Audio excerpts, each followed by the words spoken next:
Gusto nyo ng horror story? Comment lang sa aking YouTube channel. Ang pinakamatakot na monika dito sa Pilipinas ay si Annabelle. At pagkatapos si Dapoy 2, ang pinakamatakot sa Pilipinas din. Ang monika sa Pilipinas ay yang monika na nasa kilid ni Annabelle.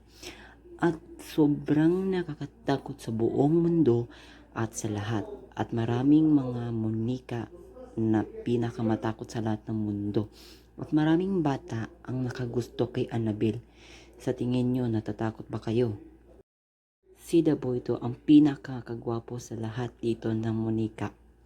Sa lahat. May movie si Annabelle noong 2014. At marami akong nakitang mga movie ng pinakamatakot sa Netflix or sa Loklok.